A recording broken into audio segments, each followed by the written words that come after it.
In the last class we discussed about above principle, that is filling of atomic orbitals with electron. तो atomic orbitals जब आप atomic orbitals में जब आप electron fill करोगे तो सबसे इंपॉर्टेंट है एटॉमिक ऑर्बिटल्स की एनर्जी का ऑर्डर क्या रहेगा, कैसे कैसे इंक्रीज होती है, और उसी हिसाब से आपको इलेक्ट्रॉन भी फिल करना है.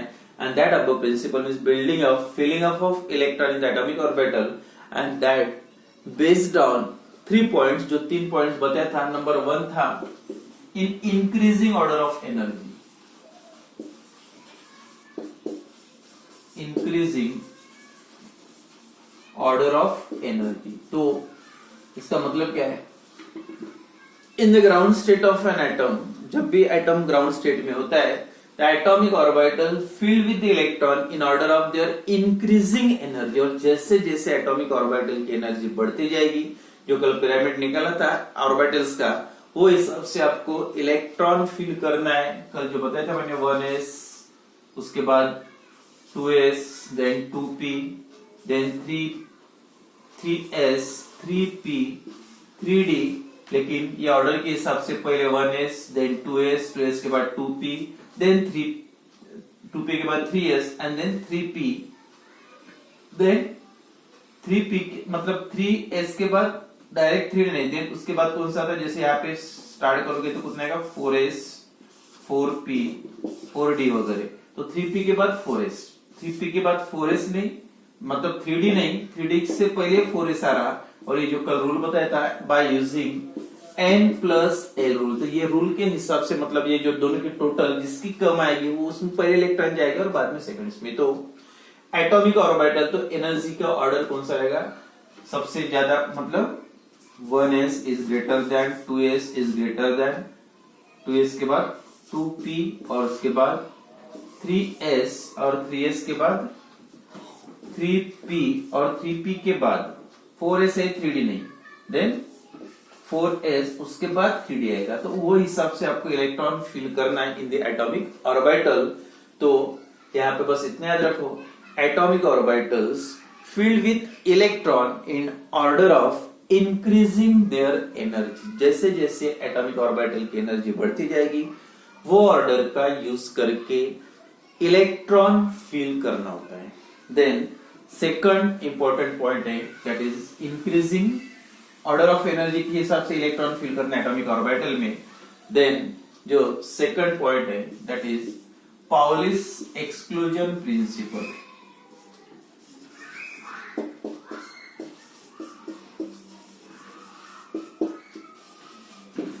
इस साइंटिस्ट का नाम है Pauli's exclusion principle. This principle decide the maximum number of electrons that accommodated by the atomic orbitals. तो एक एटॉमिक ऑर्बिटल में आप मैक्सिमम कितने इलेक्ट्रॉन फिल कर सकते हैं, the number of electrons present in the atomic orbital. और हर orbital में जैसे बताया था मैंने, p की कैपेसिटी 6 इलेक्ट्रॉन की होते हैं, लेकिन सबशेल की, लेकिन उसमें कितने ऑर्बिटल होते हैं, 3, px, py एंड pz. अब 6 इलेक्ट्रॉन डिवाइड करना है तो हर ऑर्बिटल में कितने आएंगे, 2-2 इलेक्ट्रॉन. तो हर ऑर्बिटल की मैक्सिमम, या आप d का सोचेंगे 10, तो d में डी सबशेल में ऑर्बिटल्स होते हैं 5, तो 10 इलेक्ट्रॉन हर इसमें फिल करना है, तो हर ऑर्बिटल में फिर से कितने आएंगे, 2 इलेक्ट्रॉन. या f देखो आप कितने इलेक्ट्रॉन फिल कर सकते हैं, 14, और उसमें ऑर्बिटल कितने होते हैं सबशेल में, 7, 1 2 3 4 5 6 7, और 7 में 14 इलेक्ट्रॉन फिल करना है, तो फिर से हर ऑर्बिटल में, तो हर ऑर्बिटल में आप मैक्सिमम कितने इलेक्ट्रॉन फिल कर सकते हैं, 2 इलेक्ट्रॉन, 2 से ज्यादा नहीं. मतलब this principle decide the maximum number of electron that accommodated by the atomic orbital. तो ये प्रिंसिपल डिसाइड करता है कि हर ऑर्बिटल में मैक्सिमम कितने इलेक्ट्रॉन्स फिल कर सकते. तो उसका सबसे पहले एक लाइन में मैं स्टेटमेंट बताता पाउलिस एक्सक्लूजन प्रिंसिपल का. no two electrons in the same atomic orbital, एक ही एटॉमिक ऑर्बिटल में no two electrons in the same atomic orbital can have same set of 4 quantum numbers. इसका मतलब यानी एक एटॉमिक ऑर्बिटल के लिए कोई भी एक उसमें जो इलेक्ट्रॉन रहेगा वो इलेक्ट्रॉन के लिए नो टू इलेक्ट्रॉन्स, मतलब एक एटॉमिक ऑर्बिटल में जो 2 इलेक्ट्रॉन्स होते हैं तो वो 2 इलेक्ट्रॉन्स एक एटॉमिक ऑर्बिटल, मतलब ये px का लो या py का लो, तो ये px एटॉमिक ऑर्बिटल है। तो इससे ये क्लियर होता है कि हर ऑर्बिटल में 2 से ज्यादा इलेक्ट्रॉन हो ही नहीं सकते। अब कैसे देखो, no two electrons in the same atomic orbital can have the same set of all 4 quantum numbers. तो सभी के सभी क्वांटम नंबर ये 2 इलेक्ट्रॉन के लिए सेम नहीं हो सकती। और सेम इसी का स्टेटमेंट दूसरा देखो, only 2 electron may exist in the atomic orbital, मतलब एटॉमिक ऑर्बिटल सिर्फ 2 इलेक्ट्रॉन हो सकते हैं। Only 2 electrons may exist in the atomic orbital with first quantum number से, but all 4 other quantum numbers are different. एक quantum यानी first 3 quantum number में same, तो जो 2 इलेक्ट्रॉन के लिए पहले 3 क्वांटम नंबर सेम हो सकते हैं, but fourth quantum number is always different. Fourth quantum number मतलब जो स्पिन क्वांटम नंबर होता है that is ms, spin quantum number is always different, मतलब वो जो 2 इलेक्ट्रॉन्स होते हैं उनका जो स्पिन कभी सेम नहीं हो सकता, क्योंकि स्पिन सेम का मतलब एक पॉजिटिव और दूसरा भी पॉजिटिव रहेगा, और पॉजिटिव पॉजिटिव क्या होगा, रिपल्शन।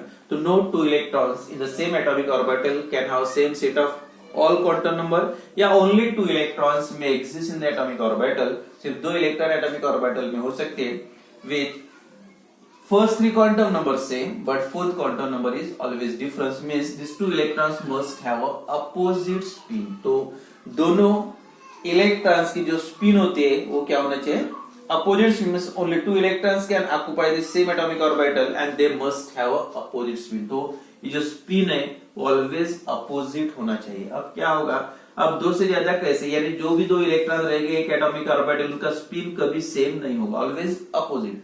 अगर आप तीसरा इलेक्ट्रॉन उसमें ऐड करने जाओगे तो स्पिन क्वांटम नंबर एक तो क्लॉकवाइज दिया, दूसरा एंटी क्लॉकवाइज, 2 ही पॉसिबल है, एक की वैल्यू रहेगी +½ और दूसरे की वैल्यू रहेगी -½ अब पहले से एक +½ है, दूसरा -½ है, अगर ये तीसरा इलेक्ट्रॉन आप ऐड करने जाओगे, अगर तीसरा +½ है तो ये प्लस के साथ मैच होगा और सेम इसमें क्या होगा, रिपल्शन।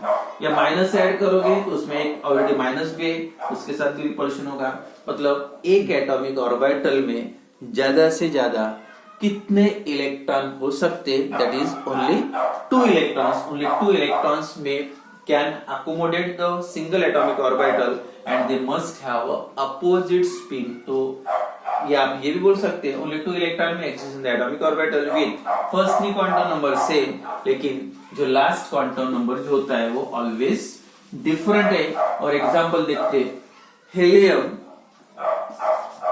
एटॉमिक नंबर है 2, मतलब इट कंटेन कितने इलेक्ट्रॉन है, 1s2 इलेक्ट्रॉनिक कॉन्फ़िगरेशन, मतलब s ऑर्बिटल में s सबशेल में 2 इलेक्ट्रॉन प्रेजेंट है। अब ये 2 इलेक्ट्रॉन्स प्रेजेंट है वो सभी क्वांटम नंबर के इलेक्ट्रॉन्स, फर्स्ट पहला वाला इलेक्ट्रॉन, फर्स्ट इलेक्ट्रॉन और second electron, quantum numbers, quantum numbers कौन कौन से क्वांटम नंबर्स है, अब दोनों इलेक्ट्रॉन के लिए अलग अलग लिख के देखते हैं, quantum numbers and set of values of quantum numbers. Set of values of quantum numbers, पहले n, l, देन ml और तीसरा कौन सा है ms। तो first n then l, ml मतलब मैग्नेटिक क्वांटम नंबर, और ms या डायरेक्ट आप इसमें m लिख सकते हैं उसको s। तो पहले इलेक्ट्रॉन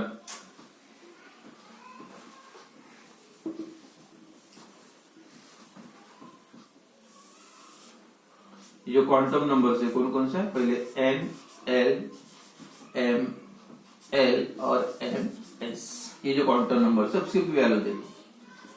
लेवल फर्स्ट है, मतलब इलेक्ट्रॉन 1s2 है, तो 1 है मतलब n की वैल्यू 1, और s सबशेल के लिए l की वैल्यू ऑलवेज 0, देन l की वैल्यू 0 रही तो -l2 प्लस l मतलब ये भी क्या रहेगा 0, और जो ms मतलब स्पिन क्वांटम मतलब पहला इलेक्ट्रॉन है तो उसका अगर प्लस हाफ लिखोगे तो दूसरे का माइनस हाफ। अब सेकंड इलेक्ट्रॉन का देखो, फिर से लेवल 1 है तो n की वैल्यू 1 ही रहेगी, l की वैल्यू s के लिए 0 ही रहेगी। अब l की वैल्यू 0 है तो ये भी 0 रहेगी। अब सेकंड इलेक्ट्रॉन के लिए क्या रहेगा माइनस, इसका मतलब सेट ऑफ वैल्यूज कौन कौन सी है 1 0 0 प्लस हाफ और इसके 1 0 0 माइनस हाफ। तो मतलब क्या हुआ, दोनों इलेक्ट्रॉन के लिए एक एटॉमिक ऑर्बिटल में मतलब एक बॉक्स से एक ऑर्बिटल है उसमें 2 इलेक्ट्रॉन है, दोनों के लिए ये पहले तीनों क्वांटम नंबर ऑलवेज सेम होते हैं, लेकिन लास्ट वाला क्वांटम नंबर जो होता है कौन सा, spin quantum number is always different. तो ये स्टेटमेंट बस याद रखना है, क्या है, only 2 electrons may exist in the atomic orbital, मतलब सिर्फ एटॉमिक ऑर्बिटल में 2 इलेक्ट्रॉन हो सकते हैं और उसमें पहले 3 क्वांटम नंबर की वैल्यू दोनों के लिए सेम हो सकती, बट जो लास्ट क्वांटम नंबर है spin quantum number is always different. या no 2 electron in the same atomic orbital can have the same set of all 4 quantum numbers, मतलब 2 इलेक्ट्रॉन के लिए सभी के सभी मतलब चारों क्वांटम नंबर कभी सेम हो नहीं सकते। तो उसका मतलब यही हो गया,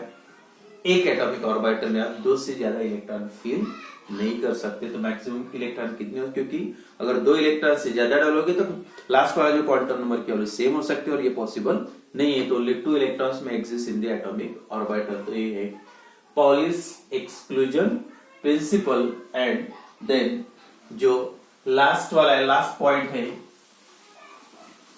that is Hund's rule. Hund's rule of maximum multiplicity, ये सिंपल हर्ट्ज रूल बोल सकते हैं।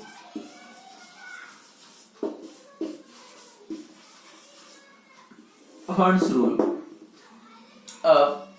when several atomic orbital, for example p subshell है या नंबर कोई भी दे सकते 3p 4p 5p वगैरह, लेकिन मैं डायरेक्ट p लिखता।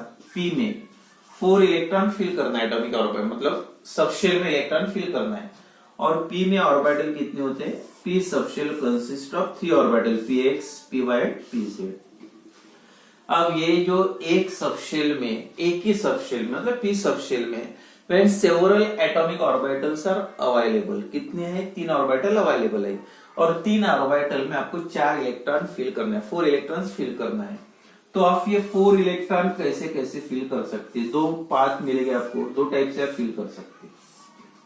4p 4 इलेक्ट्रॉन, 4 इलेक्ट्रॉन फिल करना है, आपके पास अवेलेबल ऑर्बिटल कौन कौन से, px py and pz, px py pz, 3 atomic orbital है। इलेक्ट्रॉन कितने आपके पास 4 है, तो फिल करते टाइम 2 मेथड आप यूज कर सकते हैं। पहली मेथड, एक इलेक्ट्रॉन, ये 2 हो गए, ये दूसरे 2 इलेक्ट्रॉन हो गए, 4 इलेक्ट्रॉन। अब आप 4 इलेक्ट्रॉन ऐसे भी फिल कर सकते हैं, पहले इसमें एक, इसमें एक, 3 हो गए और चौथा इलेक्ट्रॉन यहाँ पे जाएगा। लेकिन ये 2 ऑर्डर जो यूज किया मैंने, filling of electron in the same subshell when several atomic orbitals are available, तो इसमें एक करेक्ट है और दूसरा इनकरेक्ट है, और करेक्ट वाला जो है ये है और इसको बोल सकते हैं इनकरेक्ट।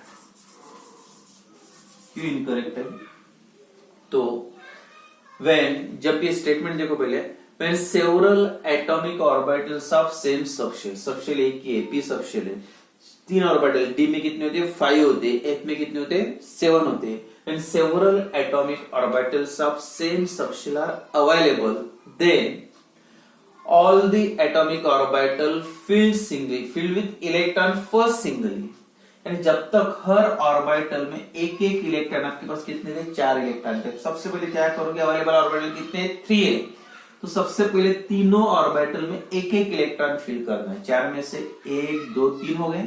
अब जो 4th इलेक्ट्रॉन बचता है तो फिर से पहले से स्टार्ट करना है, डायरेक्ट इसमें नहीं डाल सकते, इसमें नहीं, पहले से। अगर 5वां होगा तो फिर से यहाँ पे, लास्ट होगा तो फिर से मतलब 6th होगा तो यहाँ पे, तो इस टाइप से फिल करना है डायरेक्ट। जब तक हर एटॉमिक ऑर्बिटल में एक एक इलेक्ट्रॉन की एंट्री नहीं होती तब तक आपको पेयरिंग स्टार्ट करना नहीं। पेयरिंग तभी स्टार्ट होगी when each atomic orbital occupies a single electron, यानी जब तक सिंगल इलेक्ट्रॉन एक, जैसे यहाँ पे सिंगल फिल आया नहीं, आपने डायरेक्ट पेयरिंग स्टार्ट कर दी, मतलब ये अरेंजमेंट रॉन्ग है और ये करेक्ट है। मतलब स्टेटमेंट क्या है, when several atomic orbitals of same subshell are available, then all the atomic orbital first fill singly, then only start pairing। जब तक सिंगल इलेक्ट्रॉन नहीं जाएगा हर एटॉमिक ऑर्बिटल में, तब तक आप पेयरिंग स्टार्ट नहीं कर सकते। तो ये था last point, to represent the electronic configuration to fill the electron in the atomic orbital. तो उसमें एक याद रखना था, हर ऑर्बिटल में 2 इलेक्ट्रॉन हो सकते हैं। एटॉमिक ऑर्बिटल जब फिल करोगे तो in by using increasing order of their energies. And last था, जब भी सेम सबशेल में इलेक्ट्रॉन फिल करोगे तो जितने भी एटॉमिक ऑर्बिटल अवेलेबल है सेम सबशेल में, जब तक हर ऑर्बिटल में एक एक इलेक्ट्रॉन नहीं आएगा तब तक आप 2 इलेक्ट्रॉन उसमें ऐड नहीं कर सकते, मतलब पेयरिंग स्टार्ट नहीं कर सकते। स्टेटमेंट लास्ट में, when several atomic orbitals of same subshell are available, then all the atomic orbital fill first singly, then only start pairing। जब तक सिंगल नहीं जाएगा तब तक आप पेयरिंग स्टार्ट नहीं कर सकते। और एक इसमें हंस रूल में एक पॉइंट इंपॉर्टेंट याद रखो, तो जो एटॉमिक ऑर्बिटल फिल करते टाइम, जैसे p ऑर्बिटल हो गया d, p की कैपेसिटी है 6 की, d की कैपेसिटी है 10 की और f की कैपेसिटी है 14 इलेक्ट्रॉन। तो ये जब एटॉमिक ऑर्बिटल फिल करोगे, जैसे p का एग्जांपल, तो सबसे स्टेबल ऑर्बिटल कौन सा रहेगा जब फिल करोगे आप इलेक्ट्रॉन? तो जैसे 3 दे,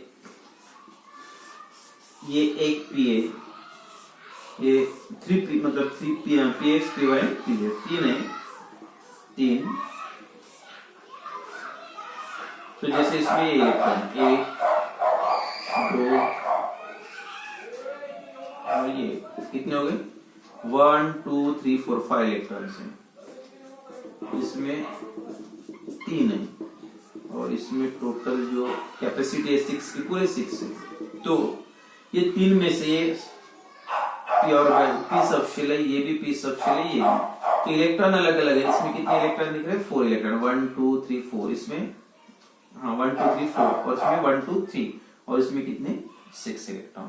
तो आप बोल सकते हैं p 1 2 3 4 है और ये p 3 है और ये p है 6। तो सबसे ज्यादा स्टेबल ऑर्बिटल कौन से है?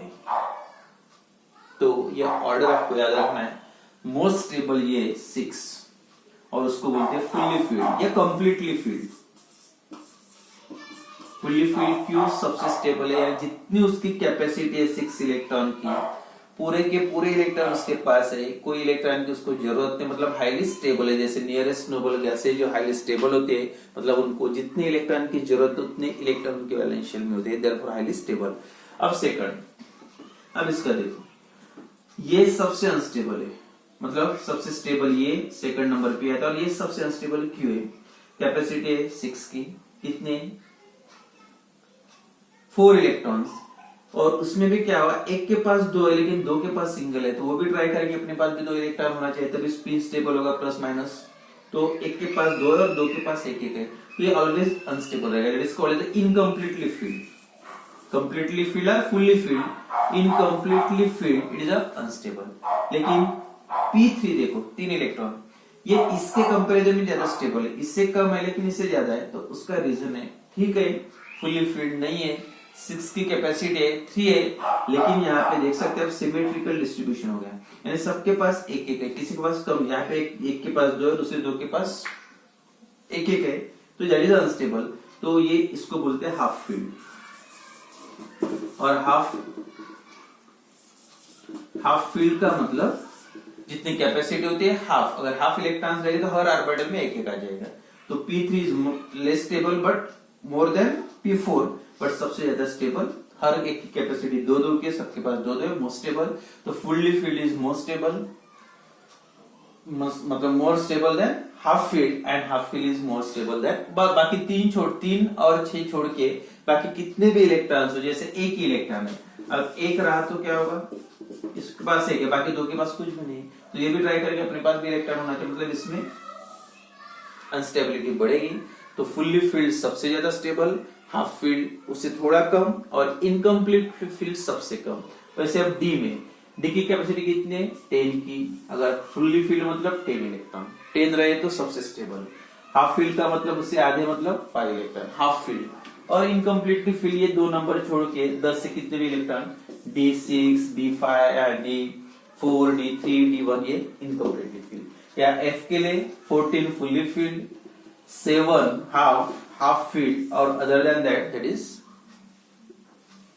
incompletely filled। तो order of stability of atomic orbital fully filled most stable, then half filled और उसके बाद सबसे कम स्टेबल कौन सा रहेगा, incompletely filled।